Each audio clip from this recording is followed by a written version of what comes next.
השם לעשם להצליח, מ"ו עמוד ב', שריב מרע שכתב כל נכסיו לאחרים, un shriv mera, une personne qui est mourante, qui a rédigé, et on a vu dans le Rashbam, c'est pas forcément rédigé, mais même si c'est oral, même si c'est sous l'ordre de cette personne-là, puisque divrei shriv mera kirtou mechim sourin, un testament même oral, il a le statut, il est considéré comme si qu'il avait été rédigé et transmis. Et il a légué, il a donné la totalité de ses biens. Veshir karka kolcheu, mais il s'est retenu, il a pas donné la totalité puisqu'il a gardé un bien, un karka. Donc on va voir dans la Gemara si c'est seulement un karka, un bien immobilier ou même un bien mobilier, parce qu'on va savoir, la Gemara va définir aussi, même si c'est marqué kolcheu, donc c'est quelconque, on pourrait dire il s'est laissé une petite parcelle de terrain d'un mètre carré. La Gemara va dire non, c'est de quoi vivre jusqu'à la fin de ses jours, on va voir tout de suite. Et est-ce que c'est précisément un bien immobilier ou même des mobiliers? Tout ça va être dans la Gemara. Matanato Kayemet, même si il guérit, il se relève, et bien ce qu'il a donné, il a donné. Pourquoi? Parce qu'on considère, on fait une évaluation, on considère qu'un donneur qui s'est laissé, qui s'est réservé quelque chose, c'est-à-dire qu'il a pensé peut-être guérir, et malgré tout, il a donné. Par contre, s'il a donné la totalité, alors on suppose que toute la raison de sa donation totale, c'est parce qu'il pensait mourir.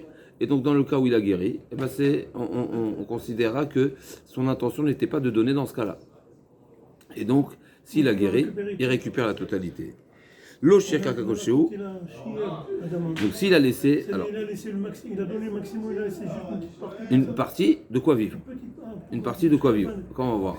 Voilà. Mais s'il a donné la totalité, donc il fera marche arrière sur cette donation. Elle nous dit la Gemara, maintenant la Gemara cherche à savoir c'est qui l'auteur de cette Mishnah qui a cette opinion, qui est une opinion qui ne s'applique pas seulement dans ce cas-là, ça peut s'appliquer dans d'autres cas. Daznan Bataumdana, c'est-à-dire qu'on prend en considération cette évaluation.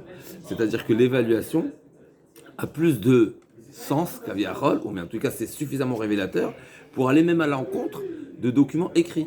Un document écrit, c'est qu'il y a un kinyan, c'est que tout est officiel, tout est valide. Malgré tout, on se permet, nous, d'interpréter et de juger que ce kinyan, cette donation, cette transaction, elle est dépendante de la situation. Et donc, dans le cas où, donation verbale, que ce soit verbal ou écrit, ça ne change pas. c'est pareil. Pourquoi? Parce que l'évaluation est tellement évidente, tellement certaine, elle est tellement parlante et tellement significative qu'elle va préciser et elle va aller même à l'encontre de quelque chose qui est explicite. Parce que l'explicite, il est explicite, mais il y a un contexte. Il y a des Tanaïm, on va voir on va dire plusieurs Tanaïm qui pensent qu'une évaluation de ce genre-là, elle est tellement forte, elle est tellement certaine qu'elle pourra traduire et interpréter, même si ce n'est pas figuré dans le document. C'est-à-dire, normalement, en théorie, qu'est-ce qu'il fallait faire? Il fallait préciser dans le document, je fais une donation totale dans le cas où je ne me relève pas. Mais il n'a pas précisé, il n'a pas demandé cette mention. Cette mention n'est pas nécessaire. Pourquoi? C'est évident que c'est ça le sens de sa donation. D'accord? Donc on va s'appuyer sur une évaluation, sur une umdena qui est évidente, qui va nous permettre d'aller même à l'encontre, puisque ce n'est pas explicite, de ce qui est rédigé. La Gemara dit Tana, donc c'est qui le Tana, qui est l'auteur de cette Mishnah, qui partage cet avis-là? La Gemara dit Amar Nachman, Rabbi Shimon ben Menassia. On a trouvé Rabbi Shimon ben Menassia qui nous a dit cette notion-là. Pourquoi? Où on l'a vu, des Tanya. Dans un cas similaire, à Aresh Alach Beno Lemdinatayam, une personne où son enfant est parti en outre-mer et il a entendu Veshama Shemet, on lui a annoncé qu'il est décédé. Donc à la suite de cette annonce-là, qu'est-ce qu'il a fait? Ve'amad ve'katav kones nechasav la'acher. Et donc lui, pensant que son fils était décédé, donc il a fait une donation à une autre personne qui n'est pas son fils. Ça peut être son frère, ça peut être son père, ça peut être un étranger. L'homme échané, ça ne change pas. Dans tous les cas, c'est certain, c'est suite à cette annonce-là qu'il a décidé de donner et de rédiger un testament en faveur d'une personne. Et ensuite, qu'est-ce qui s'est passé? La personne est morte, ok, mais le fils est revenu. Ou pas, ou même avant, peut-être il est revenu même avant la mort. D'accord? Donc il y a eu un changement de situation. Matana, d'après Tanakama, eh ben sa donation est donation. Donner, c'est donner. C'est trop tard. Mais Rabbi Shimon il dit non. Rabbi Shimon n'est pas d'accord. Donc Tanakama, effectivement, il dit, même du fait qu'il a donné. Ah, j'ai donné parce que ok, il fallait le mentionner, il fallait le préciser, il fallait que ce soit explicite dans l'acte de donation dans le testament. Pas de condition, bah, c'est que ça prendra le dessus. Ah, on suppose que la supposition n'est pas assez forte, n'est pas assez poignante pour prendre le dessus sur un document qui est officiel, qui est clairement rédigé. Rabbi Shimon ne dit pas du tout. Rabbi Shimon Omer, En matanato matano, sa donation elle est nulle. Pourquoi? Chez le Malaya Yodea, chez Benokayam, le Yakotvan. Parce qu'on est certain qu'il a rédigé et qu'il a donné seulement parce qu'il avait cette information. Cette information s'avère fausse, eh ben, forcément, sa donation, si elle est nulle. Donc Rabbi Shimon ben Yochai, puis finalement, s'aligne. Et donc, ah oui, parce que le fils est revenu. Bien sûr, donc il y avait une erreur. Là aussi, pareil, le mourant, c'est pareil. Il est mourant, il était sur son lit de mort. Les médecins lui disent qu'il n'a pas de chance, ou bien les statistiques disent qu'il est pas, voilà, qu'il est censé mourir. Il a guéri, il y a eu un S. Eh ben, pareil, on appliquera la même règle. Donc ça, c'est le premier avis. Rav Shechet Amar, Rabbi Shimon Shezouri. Il y a un autre Rabbi Shimon. Il y a Rabbi Shimon Ben Menasseh, Rabbi Shimon Shezouri. Rabbi Shimon Shezouri il aussi va dans le même sens. On va voir, c'est un petit peu nuancé, puisqu'il a parlé dans un autre cas. Detania, Barishona, Ayu Omri, Mayotse Bekolar Vaomer, Kitvu Get Liishti, Arielou, Kitvu Veitnu. Une personne qui a été condamnée à mort. Alors là-bas aussi, c'est discuté. Est-ce que c'est par les autorités, par les goïms, par les juifs, etc. C'est pas le sujet, ça c'est le sujet déjà dans Gitin. Mais en tout cas, Yotse Bekolar.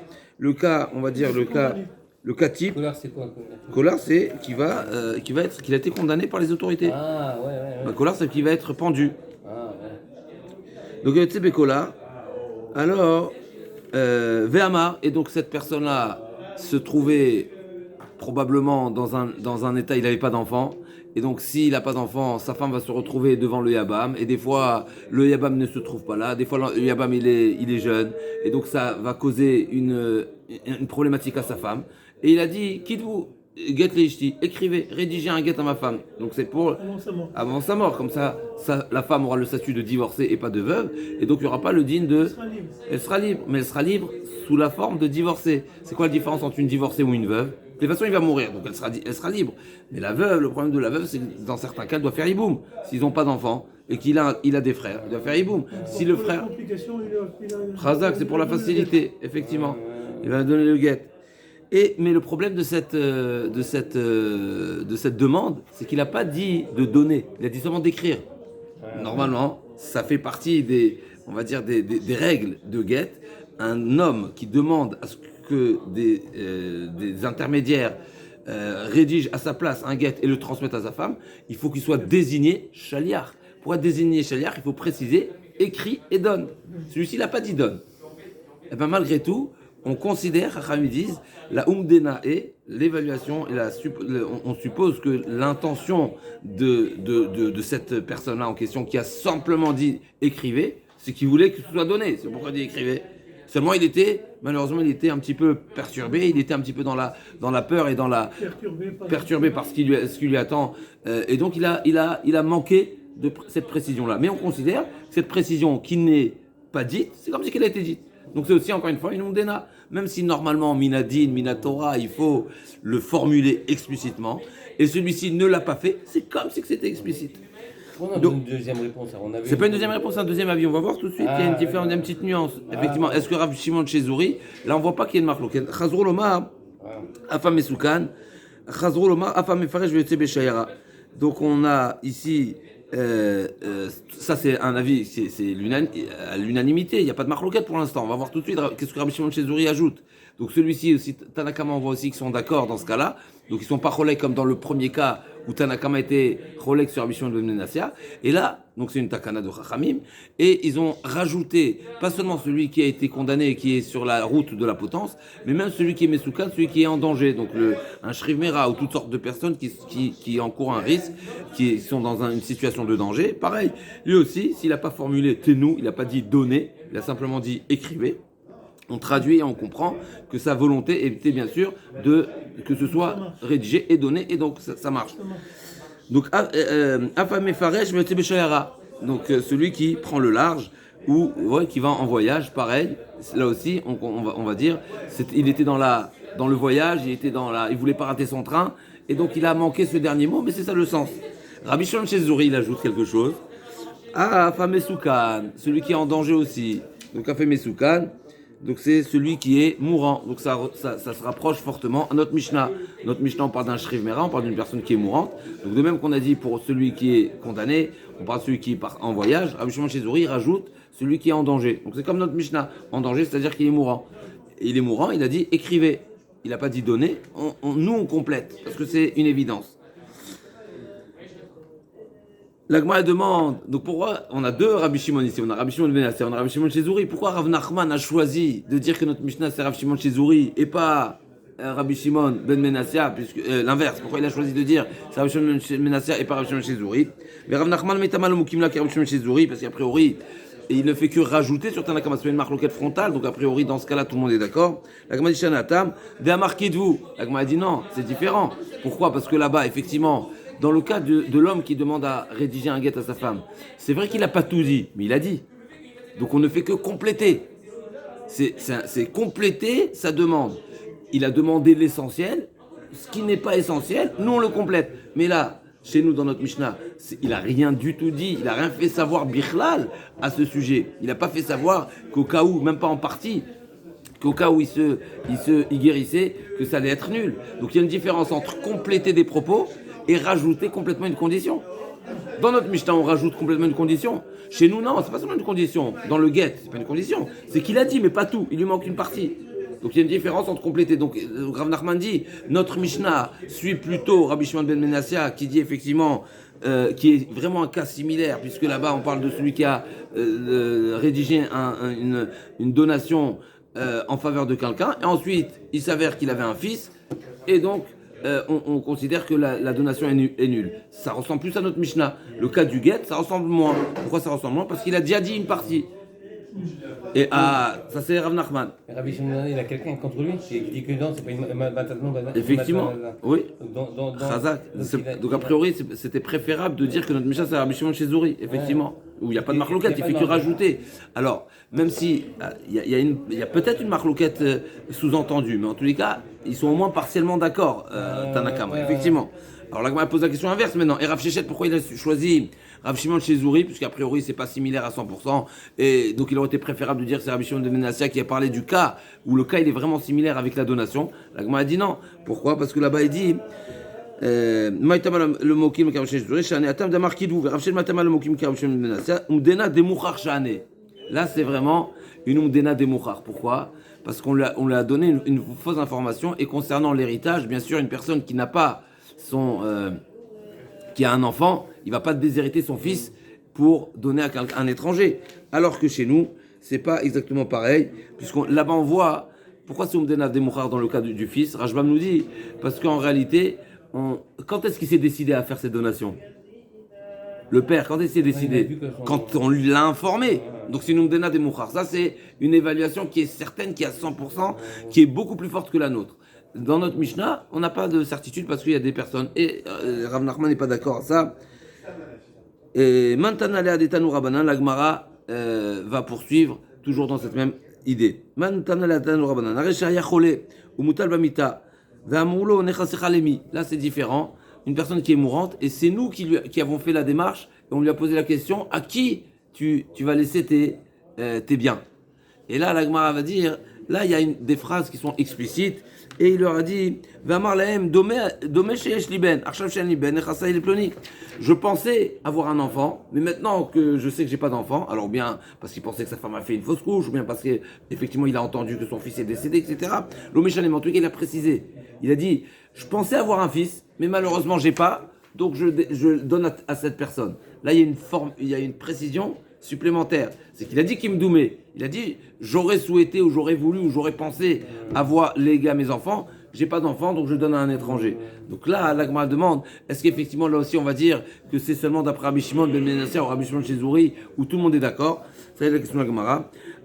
Arshav she'en liben nechasai ploni, ou bien un autre cas. Ayachole mutal b'mitav amrulo nechasav lemi. Amarlem domé chez Ishtimé ou Beret, Arshav she'en Ishtimé ou Beret nechasai ploni. Je pensais que ma femme était enceinte. Maintenant que j'ai appris qu'elle n'est pas enceinte, eh ben je le donne à telle personne. Venodalo chez Eshloben. Oshaïta Ishtomé Oberet. Et au final, on a vu qu'il a un enfant, son fils n'est pas décédé, ou que sa femme était déjà enceinte. En matanato matana. Là, a priori, il n'y a pas de discussion et tout le monde est d'accord. Ah ouais. Là, a dit, est-ce que cette Mishnah, là, cette Braïta plutôt, elle suit seulement l'ima Rabbi Shimon ben Yossai Velo Rabbanan? Est-ce que c'est seulement Rabbi Shimon ben Yossai ou tout le monde est d'accord? La a dit non, Afilotema Rabbanan. Dans ce cas-là, même Rabbanan sont d'accord. Pourquoi? Parce qu'il a dit Kamedoumé. Dans le cas de la Mishnah, dans le cas de Rabbi Shimon ben Yossai, il n'a pas dit je pense. Il a dit on l'a informé et suite à cette information, il a donné. Mais il n'a pas dit je donne parce que. Donc c'est vrai que ça reste qu'une supposition. Là, il a dit explicitement. On lui a demandé à qui tu donnes. Il dit je pensais que j'avais un enfant. Maintenant que j'ai pas d'enfant, alors c'est à lui. Donc c'est comme si il dit explicitement que la raison pour laquelle il a décidé de donner à un étranger, c'est parce qu'il n'y a pas d'enfant. Et une fois qu'il s'avère l'erreur, eh ben il fera marche arrière. Donc l'agma Shimon Sha'avir Rabbanan, Filouté Rabbanan. Domé Sha'ané, du fait qu'il a précisé, Sha'ané, l'agma dit mais c'est une évidence, pourquoi tu as pensé que cette précision, cette mention ne faisait pas la différence? L'agma dit peut-être qu'il était simplement, il n'a pas fait dépendre. Là aussi, il y a quand même une umdana, il y a aussi une évaluation. Pourquoi? Parce que j'aurais pu croire que ce qu'il a dit, c'est pas en forme de condition. C'est seulement une manière de se plaindre, de se lamenter, d'exprimer sa souffrance et sa douleur. L'agma a dit non, kamash malade, que tout le monde est d'accord que dans ce cas-là, on va considérer que c'est comme une condition, c'est comme une intention explicite qui fait dépendre la donation de cette donnée. Non, c'est pas un tnaï. Et donc C'est une attention, mais c'est pas un tnaï. voilà, c'est pas un tnaï explicite, mais c'est suffisamment explicite pour dire que même Rabbanan sont d'accord. Chazak ou Baruch. Amar Rabbi Zera Marav, minayin matna shrimera shei minatora. On revient maintenant à l'origine de la Mishnah. La Mishnah nous dit une donation qui est d'une personne mourante, même s'il n'a pas rédigé, même s'il n'a pas donné, on avait dit oralement. C'est pas la Mishnah explicite parce que la Mishnah a parlé du cas où il était kotev, où il a rédigé, mais maintenant Shrimer, c'est même si ça n'a pas été rédigé ou même si ça a été rédigé mais ça n'a pas été transmis. Parce qu'on sait bien qu'un shtar, n'est-ce pas, le kinyan shtar, une transaction qui est actée par un document, ne prend effet seulement au moment de la transmission. S'il a été rédigé, mais il n'a pas été transmis au bénéficiaire, après la mort, on ne le donne pas. Pourquoi on ne le donne pas après la mort? Parce que en shtar le'achamita. Le shtar ne peut prendre effet seulement au moment de la transmission. Il prend effet au moment de la transmission. Si la personne, le donneur en question est décédé, C'est-à-dire avant sa mort, il fallait donner le. il fallait le donner. Donc, pour prendre effet, une fois s'il est décédé, mais le bénéficiaire n'a pas encore pris possession, donc il y a les héritiers qui passent avant. En shtar le'achamita. Alors l'Agma va dire, d'après un avis, Matanat Shrivmera, il y a une source dans la Torah qu'on considère, duquel nous apprenons, c'est plus ou moins un remez, une asmarta, un sous-entendu, non, plus qu'une asmarta, parce que l'Agma a dit Minatora, c'est discuté, on va voir tout de suite, plusieurs psukim, à partir desquels on s'appuie pour dire que on valide quand même la donation d'un Shriv Mera, même si ça ne répond pas aux critères habituels d'une transaction classique qui doit être contractée totalement avant la mort. Là, on voit que pour le Shriv Mera, celui qui est mourant, eh bien, effectivement, ça c'est valide, même si la transaction n'est pas actée, on va dire, d'une manière classique. Et on n'essaye pas de voir s'il a toute sa tête. Ça, c'est pas la question. Effectivement, a priori, s'il n'a pas toute sa tête, c'est un autre domaine. Là, le problème n'est pas la conscience, mais le sujet, c'est la transaction. La transaction dans son intégralité qui est dispensée pour le Shriv Mera. Donc, d'après le premier avis, c'est Minatora. C'est pas une Takala de Rabbanan seulement, c'est Minatora. D'où on apprend. C'est marqué, la Gemara dit. Amar Rabbi Zera, Amar Rav Minayin Matan Shriv Mera Minatora, Shenemar, Ve'avartem et nachalato lebito. Tu feras passer l'héritage à sa fille. Yesh lecha avara acheret sheikazu ve'ezuzu matan Shriv Mera. Il y a une allusion ici, de même que la Torah dit Ve'avartem et nachalato, vous transmettrez, vous ferez passer l'héritage à sa fille, donc le père qui n'a pas de fils, l'héritage va à la fille. Alors là, on apprend d'ici. Le terme va avarto. Avara. Avara, c'est une transmission. Oui, c'est pas une donation, c'est une transmission. On peut plus dire à la place de avar. Une tatem, vous donnerez. Ah, Donc c'est le D'accord. terme il est un peu choquant. Ok. D'accord. Alors, pourquoi il est choquant? Rashbam nous dit, c'est pas seulement le terme. Alors, on avait déjà été d'Oresh, on va voir tout de suite. On avait déjà dit que la Gemara avait déjà fait une dracha de ce terme de Havara. Havara, c'est une passation, comme si que ça passe de l'un à l'autre. C'est pas, alors c'est pas une Yeroucha, c'est pas le terme de Yerusha classique, c'est pas le terme de donation classique, c'est Havara. Un transfert, ce c'est mot, un transfert. exactement, Chazak, c'est plutôt un transfert. En hébreu moderne, une Havara, c'est un transfert, c'est un virement, effectivement. Donc c'est quelque part, ça part de l'un à l'autre. C'est pas naturel, on va dire. Mais Rashbam me dit plus que ça. Le mot bichal, il est en plus. Il fait dire Ishkiamutu ben enlo, nachalato lebito. Son héritage, eh ben, va à la Mais il est fille. en trop déjà. Ben oui, tout le mot, il est en plus. Même sur le mot, on peut Ouais, faire passer. le mot, il est en plus. Ah, d'accord. L'Agma a On dit peut l'exploiter alors. Chazak, donc on l'exploite pour un autre domaine. Donc on dit, l'Agma a dit, au nom de Rav, qu'en réalité ça sous-entend qu'il y a des fois des passations, des donations qui fonctionnent, qui marchent, même s'il n'y a pas les éléments, on va dire, classiques qui permettent d'acter une transaction.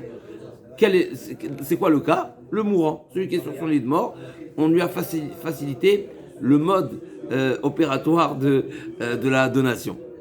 D'accord? On lui a facilité que par la parole. Normalement, un kinyan ne se fait pas par la parole. La parole s'envole. Les mots s'envolent. Une transaction doit être actée. Ça doit être que par une action. Ou bien de l'argent, il y a un passage, ou bien même un soudar, il y a une action, il y a une rédaction, il y a chazaka, toutes sortes de agba, meshicha, tout ça c'est des actions. Mais un scriveur, il peut pas avoir des actions. C'est ça le problème, il y a fait mode. C'est un problème, mais on aurait des fois. Ses parents, ça marche. Chazak, mais ça c'est un problème technique. Admettons qu'une personne il est un manchot, ouais. Ou on va lui dire quoi? Du fait que tu ne veux pas faire Agba, alors t'as kinyan que par la parole? Non, c'est pas. On n'a pas vu qu'on a fait ces takanotes. Là, c'est particulier pour le Shriv Mera. Et comme on va voir, il y a un deuxième avis qui nous dit qu'en réalité, c'est une takana de Chachamim. On y arrive. Et pour l'instant, Rav nous dit j'ai une source dans la Torah. Vavartem nachalato. Deuxième dracha.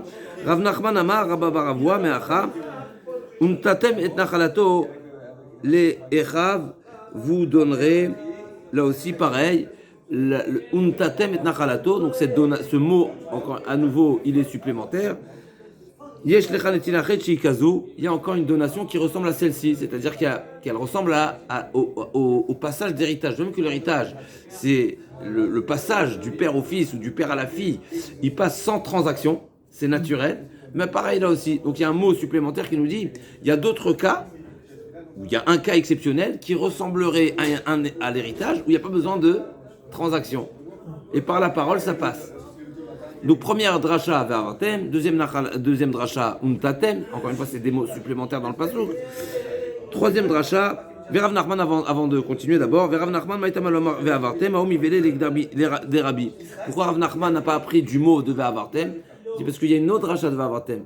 C'est quoi la dracha de Rabbi? Détane Rabbi Omer, be'kulam nemar ben netina, ou ve'ka nemar avara. Pourquoi pour la fille, le terme a été employé à Havara, transfert, n'est-ce pas? Pourquoi parce qu'effectivement, la fille, quand la fille elle est héritière, eh ben, il y a une possibilité que l'héritage du père, qui était dans une certaine tribu, va être transféré dans une autre tribu. Pourquoi? Parce que si cette fille en question se marierait avec un homme d'une autre tribu, eh bien, c'est son mari ou son fils qui va l'hériter. Et donc, elle était du Shevet, elle est une Cohen par exemple. Madame Cohen qui se marie avec Monsieur Reuven. Donc c'est une perte pour la tribu. Pour la tribu, effectivement. Alors il peut pas. Ça, non, c'est pas le sujet. Alors effectivement, oui, non, ça dépend dans quel cas, mais effectivement, dans le cas où la fille elle était héritière, eh ben l'héritage passera d'une tribu à l'autre. C'est pour ça que la Torah emploie le terme de Vahavartem, parce qu'effectivement, la Torah nous sous-entend ici que la fille pourrait, en tous les cas, en théorie, et dans certains cas, ce sera même en pratique. La différence entre Vahavartem et Notatem. Exactement. Donc Rav Nachman, on demande à Rav Nachman, pourquoi t'as pas appris à partir du mot Vahavartem? Il dit non, Vahavartem, moi je l'utilise déjà pour autre chose, donc il n'est pas en plus. Et c'est pour ça que la Torah a employé ce terme précisément pour l'héritage de la fille. Mais Untatem il est libre, donc je l'apprends, je l'utilise pour Shriv Mera. Donc c'est pour nous enseigner, le mot Vahavartem il m'enseigne que la fille peut faire virer l'héritage d'une tribu à l'autre. Et le mot untatem, qui est en plus, m'enseigne qu'il y a un mode de donation qui fonctionne et qui marche même sans transaction, même sans action, donc soit acté par une action, mais seulement par la parole. Untatem.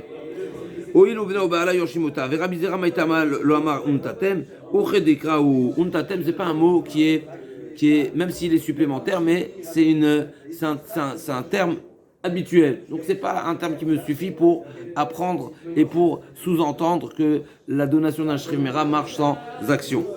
Rav Menashe bar Irmia bar Meacha. Donc on a une troisième source maintenant. Bayamim Ahem, Chalach Hiskiyahu lamut, Vayavo elav Yishayahu ben Amos hanavi, Vayomer elav כה אמר Hashem tzav lebitcha ki metata velo tichye. Donc Hiskiyahu il était décédé, la Gemara nous raconte, la Gemara dans Brachot nous raconte, il y avait un problème ici, il y avait un problème quelque part. D'un côté Hiskiyahu il était roi, et il était malade, il était roi, pardon. Et Ishayahu il est navi. Et la question, il y avait un reproche à faire à Hiskiyahu. Comme ça, la Gemara nous raconte. Et donc, il y a un problème ici. Qu'est-ce qui se déplace chez qui? Est-ce que c'est le kavod du Navi d'aller chez le roi ou c'est le kavod du roi d'aller chez le Navi? Puisqu'on sait très bien que pour le Kohen, en tout cas c'est explicite dans la Torah, quand le roi a une question et il doit la présenter au Kohen pour avoir la réponse avec le Rometum, c'est le roi qui se déplace. C'est le roi qui se déplace vers le Kohen. Kohen Gadol. Kohen Gadol. Ahmad, Veshalo, Beorim, Vetumim, etc. C'est le roi qui doit se déplacer vers le Kohen. Donc le Kohen Gadol, number one. En deuxième position, c'est qui? C'est le roi. Maintenant, entre le Navi et le roi, qui est-ce qui est plus haut? D'un côté, le Navi, ça ressemble au Kohen Gadol quelque part, parce que le Navi, il a un message à transmettre au roi du bon Dieu, et donc normalement, c'est au roi d'aller. Mais on voit ici que le bon Dieu, il a décidé différemment. Il a dit, c'est quoi? Comme c'est censé la Gemara. Hein? Hachem a fait une combine. Je crois a été Messavet à Sibot. Qu'est-ce qu'il a fait? Que Hiskiyahu soit malade. Et donc le Navi, il a une mitzvah d'aller faire Mikro Cholim, parce que dans ce cas-là, même Akadosh Baruch Hu, c'est lui qui se déplace vers le malade. Et là, il est venu lui transmettre là ce reproche qui était à Hiskiyahu, où il était malade, et là le Navi va lui dire, tu vas mourir. Non seulement Ba'olam Hazé, mais en plus Ba'olam Haba. Pourquoi? Parce que tu t'es pas marié. Ça c'est l'histoire, on ferme la parenthèse. Mais hein? on va mieux la raconter. Voilà, donc ça c'est l'histoire avec Hiskiyahu Amelech et Ishayahu qui est venu le reprocher et il lui a dit, et dans ses propos qu'est-ce qu'il lui a dit? Tzav et betecha, kimot tamut. Il a dit, c'est quoi Tzav? Ordonne, c'est quoi ordonne? Fais un testament. Un testament, mais c'est quoi Tzav? Il n'a pas dit de faire une transaction avec une action. Tzav, c'est un ordre. Donc ça veut dire ici, on apprend d'ici que Divrei Shrevmera Kirtovim Mechim Sorin. Donc il était malade, il lui dit sache que tu vas mourir. La fin de l'histoire c'est qu'il n'est pas mort. Il n'est pas mort, ouais, il n'est pas mort parce que il va être pas el Akir. Ishaï lui a dit ça y est, tu as été condamné. Et Hiskiyahu lui a dit n'importe quoi. Ce que tu me dis là, que je suis condamné, qu'il n'y a pas de retour, ça c'est pas les mots d'Hachem. Pourquoi? Car me kublanim bet aviaba. Donc il a dit c'est la suite de l'histoire là-bas. C'est marqué, il s'est retourné, il a fait la tfila et il a eu 15 ans de plus et il a mis au monde bien sûr, et il a eu des enfants, il s'est marié, il a eu des enfants. Il a commencé l'histoire de testament. Pour qui il doit faire un testament? Pour sa famille. Hein? Pour sa famille. Il doit faire un testament. Il n'a personne. Il n'a pas d'enfants, mais il a de la famille, il a sa femme, il a des... non, est-ce qu'il a de la famille? Est-ce qu'il n'était pas mal? C'est le problème, il avait des frères. Oui. Donc fais savoir. Oui. Il a de l'argent. Oui. Donc il fallait qu'il lègue. Donc l'Agma dit là aussi Tzav le betecha. Qu'est-ce qu'il a dit le Navi à Hiskiyahu Amelech? Tzav, ordonne. Donc on voit, par la parole, ça suffit. Velotichye betzava be'alma. Quatrième source. Ramir ben Yecheskel amar me'achav. Achitophel ra kilo nesat sato. Là aussi Achitophel. On va rappeler l'histoire. On sait que il y avait Achitophel. Il s'est retourné contre David Amelech et Achitophel qui avait une sagesse très particulière, mais malheureusement, comme ça se marquait, Chacham l'era, n'est-ce pas? Il avait une sagesse, mais là il voulait l'utiliser pour le mal. Il savait très bien qu'il y avait une certaine stratégie de guerre qui, si on ne l'écoutait pas, eh bien David Amelech allait être épargné, allait être sauvé. Et donc quand il a appris qu'on n'a pas entendu, on n'a pas appliqué son conseil, qu'est-ce qu'il est parti? Il est parti chez lui, il s'est suicidé. Et c'est marqué là-bas aussi. ויחבוש וירא ואחיתופל ראה כאילו נשא עצתו ויחבוש את החמור וילך אל ביתו אל רוב ויצב אל ביתו ויחנק בצבא בעלמא. Là aussi c'est marqué ויצב. Comment il a, c'est quoi ces derniers instants? Il s'est suicidé et avant de se suicider, il a été metzavé. Donc il a Achitophel. Ah ouais, pourquoi? parce que lui s'est retourné contre David, et il savait que si on n'écoutait pas son conseil, donc David allait apprendre tout ce qui se passait derrière, et donc il allait le condamner. De toutes les façons, c'était un Mored de Malchut, donc il savait c'est un homme mort. Moi, voilà, j'ai abrégé, mais c'est ça l'histoire. En gros, c'était ça l'histoire. Donc lui, il avait une certaine vision des choses pour Chazé Shalom réussir à tuer David. Et quand il a vu qu'on n'a pas fait, oui, c'était ça, c'est parce il a pris parti avec Archan, avec Shaoul, c'est tout là. Donc il a vu ça a vérifié ce qu'il avait chez moi avec Shaoul, mais en tous les cas, il a vu que ça c'est pas, juste je vérifie. Ken. Donc là aussi pareil, Vaïtsav, on retrouve le mot Vaïtsav, donc Tsav c'est un ordre, et il n'y a pas besoin de plus. Donc on a 4 psukim, on a 4 sources à partir desquelles nous apprenons que Matana Shrivmera c'est Matana Mideoraita. Alors encore une fois, est-ce que Mideoraita ça veut dire que c'est Minatora, ou c'est que j'ai une source qui peut être comme une Asmarta? On a 4 psukim, ou bien Ve'avartem, ou bien Utatem, ou bien Tsav de Chizkia ou Ameler, ou bien Tsav de Achitophel. Donc on a 4 sources à partir desquelles nous apprenons que la Divrei Shrivmera, seulement par la parole, sa donation est donation. Tanoura Banan, Shosha Dvarim Tiva Achitophel et Banav. Qu'est-ce qu'il a, si déjà on a ouvert la parenthèse de Achitophel? Achitophel a ordonné, donc dans son testament, il y avait aussi des règles de vie, on va dire, qu'il a demandé à ses enfants, ses dernières requêtes. Une des requêtes qui est très intéressante, il les a mis en garde. Altim Redou, Bemalchut David. Ne vous opposez pas, ne faites pas de putsch contre la.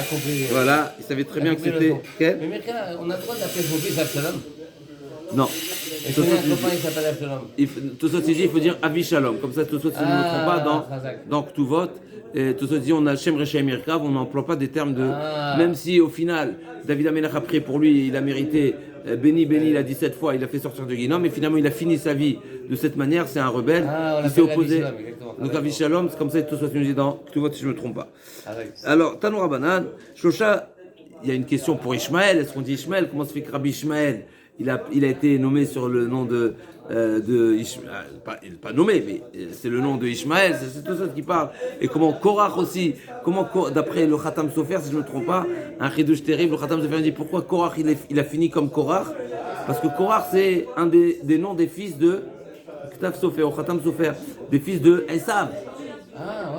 Gartam, Gartam, etc. C'est la paracha la semaine prochaine. Korach, c'est Aloufé Edom. Ouais, c'est un nom qui malheureusement, on voit Mikam Shachem Gorem. Le Rabbi Meir Darish Bishma. Donc les noms, c'est important. Tanou Rabbanan, Shushat Varim Sivar Kitofet Banavatiu Bemachloket. Premièrement, ne soyez pas dans une discorde, dans une dispute. Et a priori, Achitophel, on peut imaginer qu'il a pris une leçon de ce que lui, de son sort. Donc ne soyez pas en marloquette. Alors est-ce que ça veut dire en marloquette entre vous ou de manière générale? C'est pas précisé ici, mais je vais essayer de voir si j'ai une note. Altiou be marloquette. Ken. Alors d'après certaines versions, c'est Bémarloquet, là aussi c'est Bet David, donc ne soyez pas en désaccord avec la famille, la dynastie, n'est-ce pas, de Malchut Bet David. Et pareil, Altiu Bémarloquet.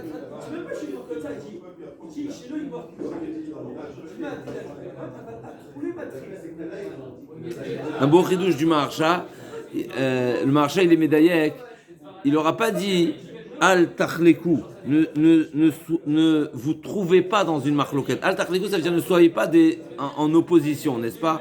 Le Maharsha il dit, c'est pas marqué Al Tachlekou, c'est marqué Al Tiou be marloquette, c'est-à-dire ne soyez pas les initiateurs ou les provocateurs d'une marloquette. D'accord? Comme ça il dit le Maharsha. Je t'affiche marloquette, non? Alors justement, il y a faire partie d'une marloquette et ça peut être le causeur de la marloquette. On prend parti quoi, on prend parti. Des fois, non, parce que le marché vient dire, des fois tu es obligé, t'es obligé d'être en désaccord. Mais ne sois pas celui qui va causer, qui va amorcer, qui va initier cette marloquette. Ok.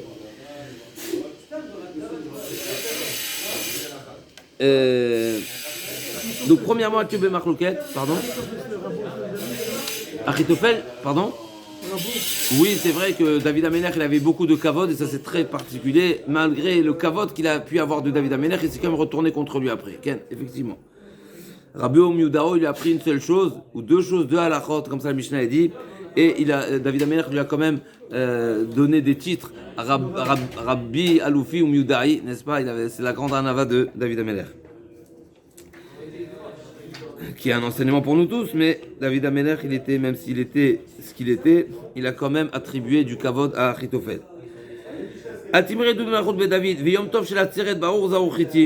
Et si le jour de Shavuot, vous voyez que c'est un jour qui est clair, n'est-ce pas?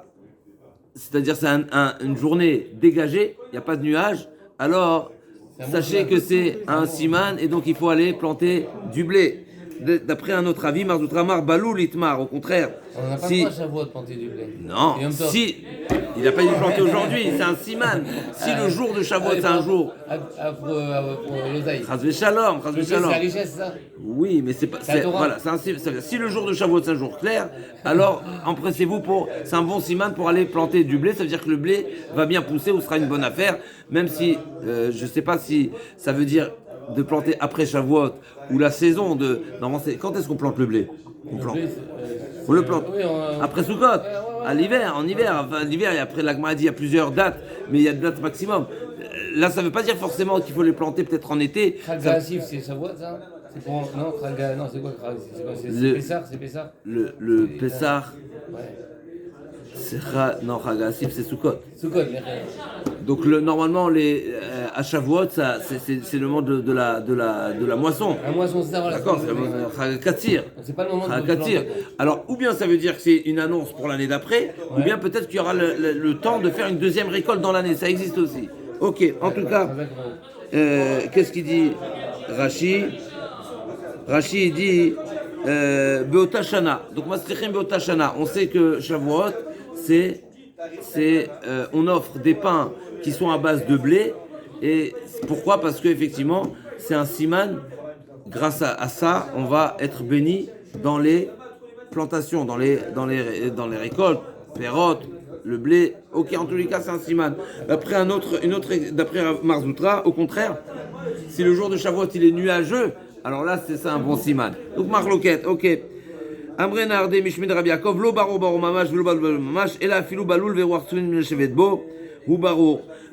Quand on a dit baro, c'est pas que ce soit dégagé totalement, qu'il y a zéro nuage, mais même s'il y a des petits nuages, mais les vents dispersent dissipent les nuages, c'est aussi un bon siman. Amar le Rabbi Abel Baravshi Anan ad Rabbi Yitzchak Baravdim matnena ad Amar Rabbi Yitzchak Baravdim motze yom tov achron shel chag. Akol Tsofin, la Hacha, Namacha, il y a un autre siman.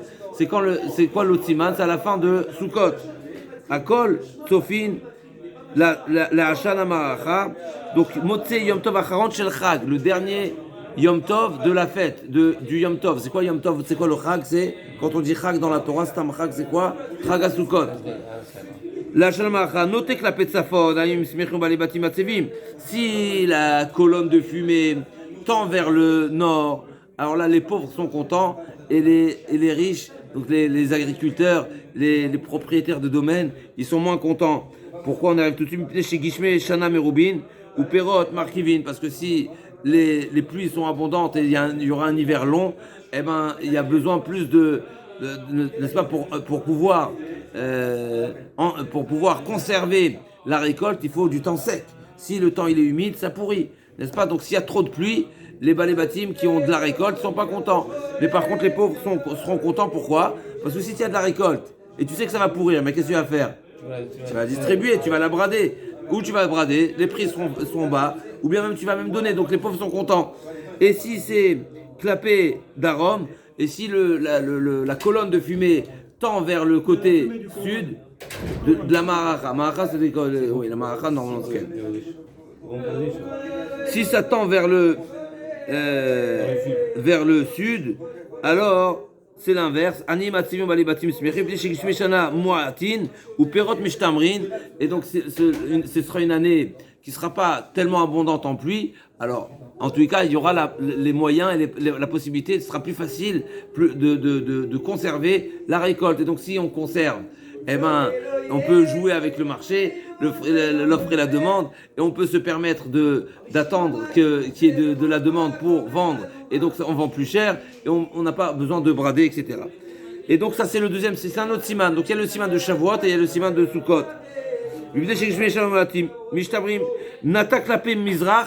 Si la colonne de fumée a été vers l'est, tout le monde est content. Pourquoi c'est moyen?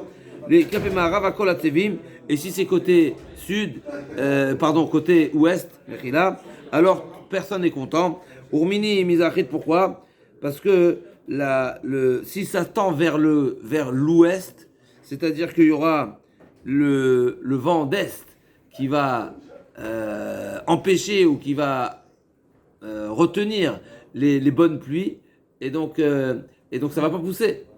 Donc tout le monde est triste. Les pauvres vont être tristes. Tout le monde. Il y aura pas ce sera une sécheresse, ras shalom. Et quand c'est côté, si la colonne de fumée, du Beth Amikdash, oui, du korban, la ma'acha, gedola, chez le ketoret. Alors, est-ce que c'est la ketoret, c'est le korban? C'est pas explicite ici. Je vais juste voir si j'ai. Alors, Rakshnia, je vais voir ce qui est. Le Rashbam ne nous dit pas ici, mais Rakshnia. C'est les riches, non? Oui. Pourquoi ils peuvent être attivés? Alors on a dit, ça dépend. S'il y a trop de pluie, eh ben les fruits ne peuvent pas se conserver. S'ils ne peuvent pas se conserver, il faut les brader. Et s'il y a pas assez les pluies sont Ils sont contents. voilà, Razak. Et des fois, tout le monde est content. Si c'est moyen, tout le monde est content. Si c'est Shalom, il n'y a pas du tout de pluie, alors là, tout le monde est triste. Urmini mizrachit leolam yafa, ma'aravit leolam kasha. Qu'est-ce que tu me dis que si la colonne va vers l'est, c'est un bon signe. Ça veut dire que c'est le vent d'ouest qui prédomine, et ça veut dire que le vent d'ouest, il est favorable. Et quand la colonne de fumée va vers l'est, va vers l'ouest, pardon, ça veut dire que c'est le vent d'est qui prédomine, c'est mauvais, mais on est en train de dire l'inverse. C'est marqué Ma'aravit leolam kasha, mizrachit leolam yafa. Mizrachit leolam kasha, le vent d'est il est toujours positif, et le vent d'ouest il est négatif, il est défavorable en tout cas. Ruach tzfonit yafa lechitim besha sheviu shlish v'kasha azetim besha sheyanitzu. Veruach dromit kasha lechitim besha sheviu shlish v'yafa azetim besha sheyanitzu.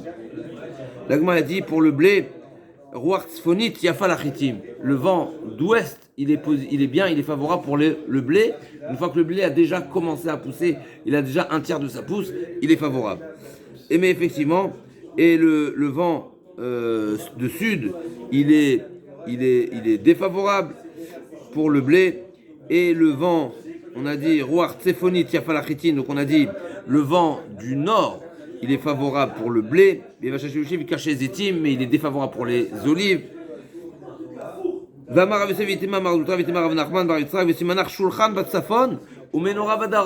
C'est quoi le siman? Pour que tu te souviennes quel vent il est favorable, pourquoi? Où était le shulchan positionné? Au nord. Et la menorah, où elle était positionnée dans le Beth Amikdash? Au sud. D'accord? Donc quand on est au Beth Amikdash, c'est dans ce sens-là, même si je donne le dos justement au Aaron. Donc on a le Kodesh HaKodashim en face, qui est au sud, qui est à l'ouest. On a la menorah à gauche. Quand on est de ce sens-là, donc quand on a l'ouest en face de nous, on a la menorah à gauche et on a le shulchan à droite. Donc à droite c'est le nord, on a le nord ici à droite. Quand je suis dans ce sens-là, on a le nord ici. Donc de toute façon, le nord il est à droite et le sud il est à gauche. C'est pour ça qu'à Hanouka aussi, on va mettre Bezrat Hashem la menorah côté le mur sud, parce que c'est la place de la menorah. En tout cas pour revenir, donc quand la menorah elle se trouve au côté sud, c'est un siman qu'en réalité le Ruach, donc les vents, on a dit qui viennent du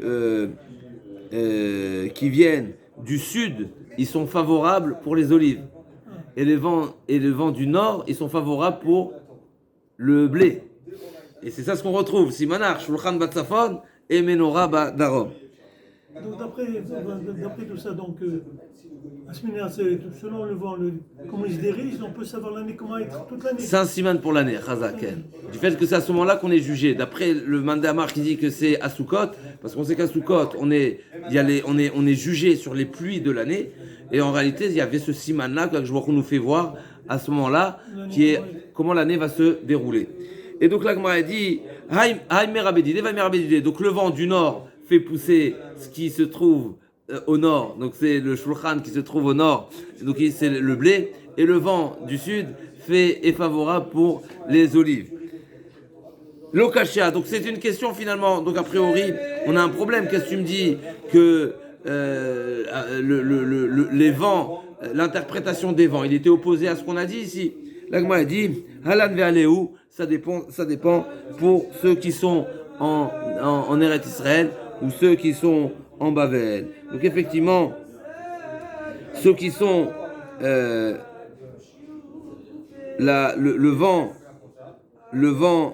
d'après, pour ceux qui sont en Bavel, donc de toutes les façons la terre elle est humide, alors effectivement quand le vent d'ouest il est défavorable parce que il y aura trop de pluie, trop d'eau, et c'est défavorable. Voilà, c'est ça. Alors des dégâts, pas forcément des dégâts, mais surtout pour l'agriculture, s'il y a trop d'eau, eh ben, ça pousse pas à un moment donné. Effectivement, au début de l'hiver, bien sûr, c'est vraiment. C'est incompréhensible parce que quand il y a la pluie, on est content. Bien sûr, Chazak, bien sûr, qui va dans ce sens-là. Amarazid, Hayoma Kama Dereshata, donc le premier jour de Rosh Hashanah, Irchamim, Kula Shata Chamima. Si le premier jour de Rosh Hashanah, c'est un jour de chaleur, alors ça nous annonce qu'on aura une année chaude.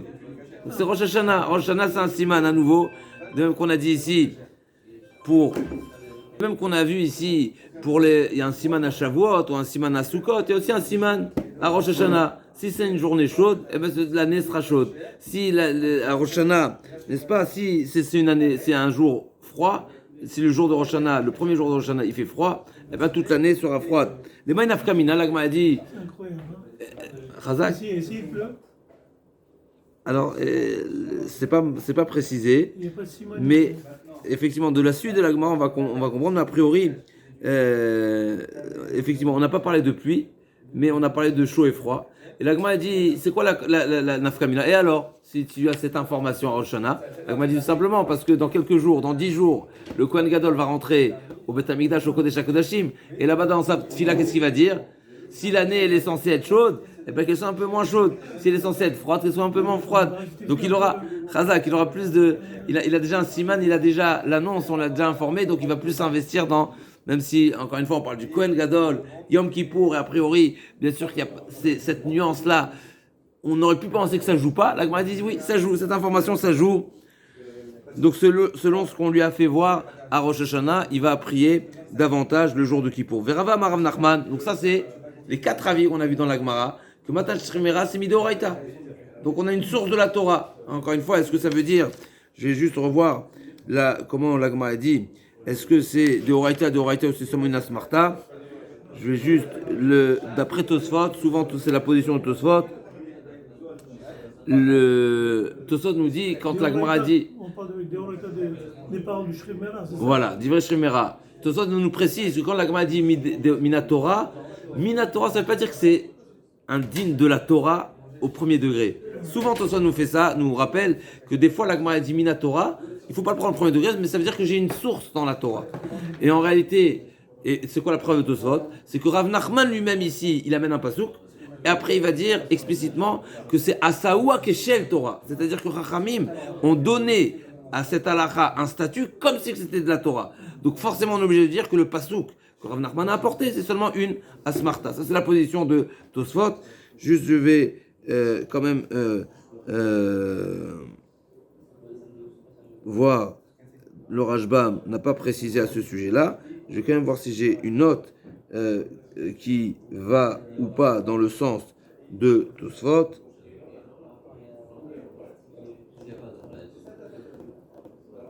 Okay. Oui. Donc on a un Ritva qui nous dit le Ritva il est en désaccord avec Tosfot et nous il dit effectivement pour répondre à la question de Tosfot c'est vrai que Rav Nachman lui-même, sa position à lui, c'est que Matnat Shrimera, c'est Midé Rabanan. Mais là, Rav Nachman, il a parlé au nom de son Rav. Et donc, effectivement, c'est pas une contradiction. Donc, on voit bien que le Ritva, il traduit la Gemara Kipshuto, au sens premier. Minatora, ça veut dire c'est Minatora. Et tout ça nous dit non, c'est une Asmarta, c'est seulement un appui. Donc, c'est Midé Rabanan, mais Rabanan se sont appuyés sur ce pasouk. Et deuxièmement, ils lui ont donné une valeur comme si c'était Minatora. Donc, c'est une Takana de Rabanan. Donc, la Gemara a dit, deuxième Shita, Verava Marav Nachman, Matnat Shrimera, Midé Rabanan, Be'almaï, c'est seulement instauré par Rabanan, donc ouf même Zayn Amoudbet. Schéma Titarev Dato Alav, comme on avait l'habitude, on a rappelé plusieurs fois. En réalité, Rabanan ont jugé que ce moment-là, il est crucial, il est délicat, il est dangereux. Et si on venait à exiger toutes sortes de qu'on appelle ça de bureaucratie et de formalités compliquées à réaliser pour le Shrimera, eh bien, ça risquerait malheureusement de lui causer du tort et même de le mettre en danger et même d'activer, chas v'shalom, sa mort.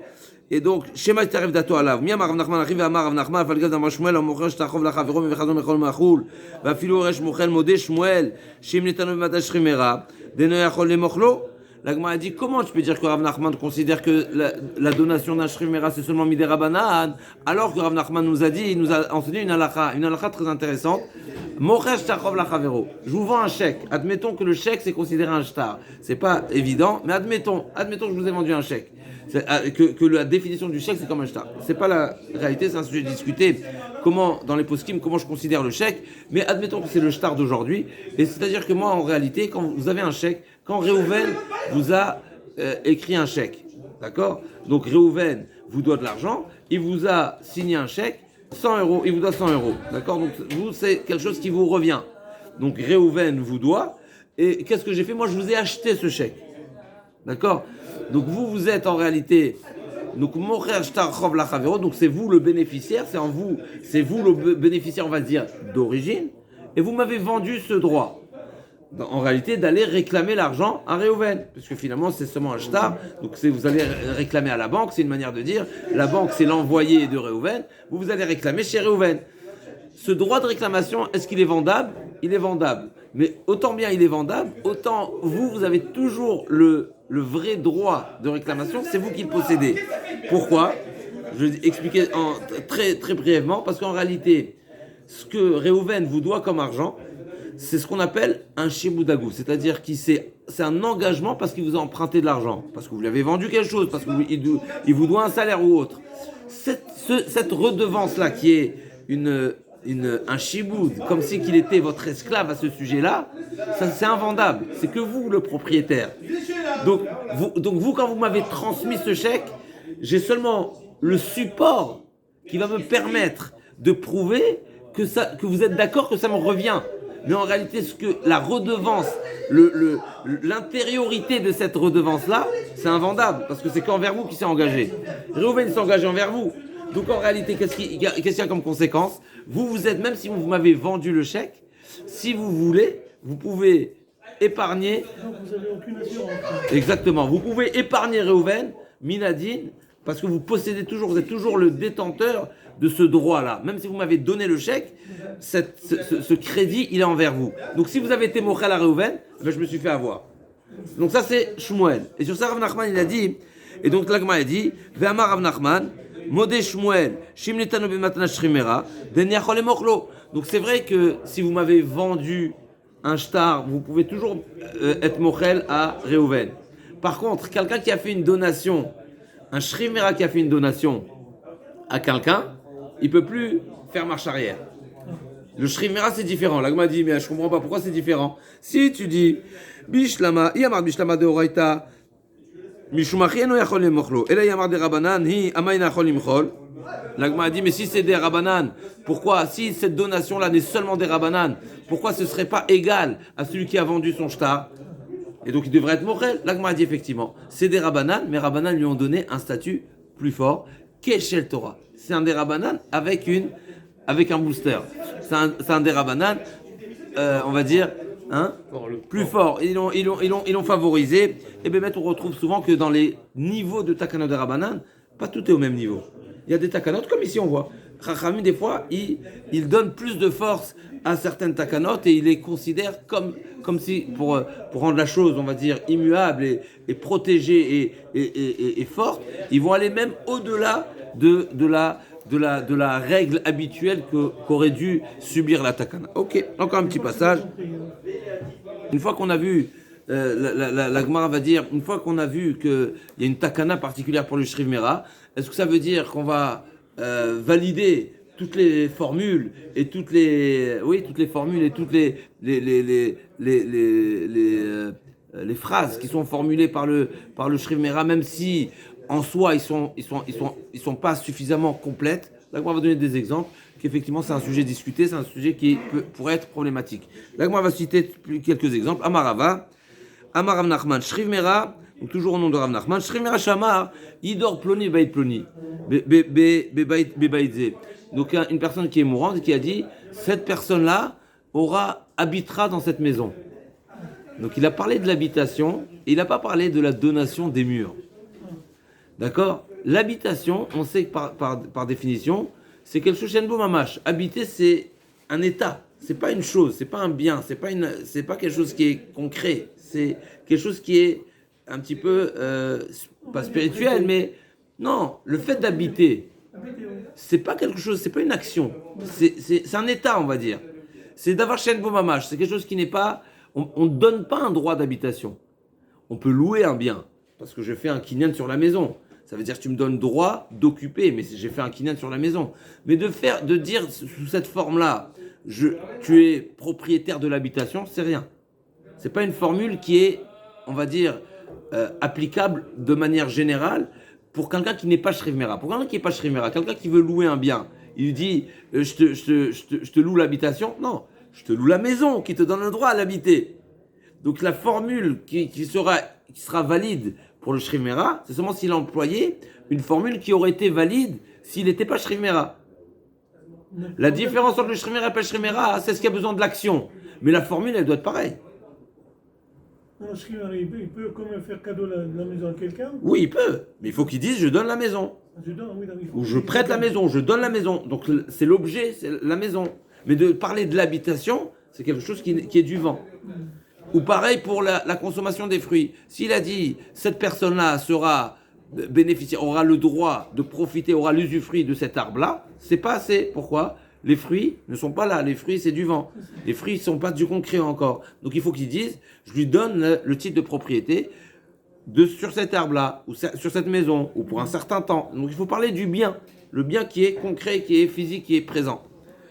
Donc, Amarav Nachman, Shriv Mera Shamar, Idor Ploni Baidze, Yochal Ploni Perot Dekelze, Lo Amar Kloum, Hachi Omar, Tnu Baidze le Ploni, Veidor Bot, Tnu Dekelze le Ploni, Veyochal Perotav. Donc, il faudra qu'il dise, qu'il emploie des termes qui soient plus précis, qui marchent, qui sont censés être valides dans une donation ou dans une transaction quelconque, mais pas parler de quelque chose qui n'est pas, qui est un bomamash ou un lobalaolam, etc. L'agma a dit les mêmes rades, et ça va Rav Nachman, j'en déduis. C'est quoi la logique de Rav Nachman? Que la formule qui est valide dans le Shriv Mera, elle doit être identique à la formule qui aurait dû marcher s'il n'était pas Shriv Mera. La même formule que tu utilises pour un homme en bonne santé, tu utilises aussi pour le Shriv Mera. La seule différence, c'est qu'il n'y a pas besoin de rédiger, il n'y a pas besoin de donner. Ça suffit la parole. Mais il faut que la parole soit identique. Donc il dit les mêmes rades, de savoir Rav Nachman, milta de ita bebari, ita bishriv mera, de l'ita bebari, ita bishriv mera. Ce qui n'aurait pas marché en bonne et due forme pour un homme en bonne santé, eh ben il ne marche pas non plus pour en Shriv Mera. Amarava Rav Nachman, encore une halakha, Shriv Mera shamartnu alvati les ploni, donc un Shriv Mera qui dit, je dois de l'argent,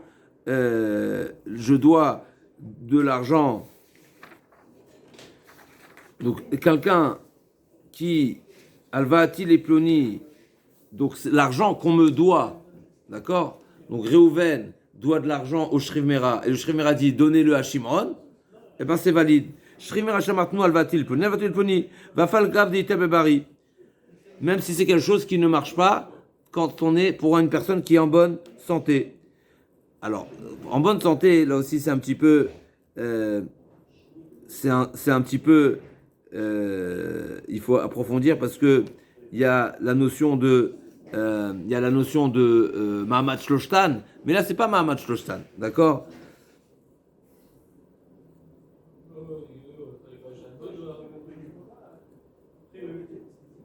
D'accord, donc ici le problème c'est qu'un emprunt, d'accord, un emprunt qui n'a pas été rédigé sur un shtar. Donc Reuven qui me doit de l'argent et moi je vais vous le donner. Il y a deux façons de faire ce transfert, on va dire, de droit. Ou bien je vous transmets le chèque, donc lui me devait de l'argent, je vous le transmets. Ou bien qu'on est tous les trois présents et là aussi c'est qui est le Chetab Otama, c'est une takana de Chachamim, de valider ce qu'on s'est mis tous les trois d'accord, que ce qui me doit, eh ben, il passe chez vous directement. Ça marche. Ça marche. Donc, ou bien transmission du document, ou bien qu'on est tous les trois présents. Là, le Shriv Mera, il va faire quelque chose qui est plus particulier. Il va demander ce transfert-là, même sans transmettre de document, et sans même que les trois personnes soient par la parole. Et donc là, c'est une exception. Donc, Rav Nachman vient nous dire, ce qui marche pour le Bari, marche pour le Shriv Mera. Là, il y a une exception. Même si c'est quelque chose qu'on n'a pas trouvé dans le Shriv Mera, dans le Bari, ça marche quand même dans le Shriv Mera. Donc, va falloir gavidité Bari. Rav Papa Amar, Oil ve Yoresh Yorsha. D'accord, donc Rav Papa il dit.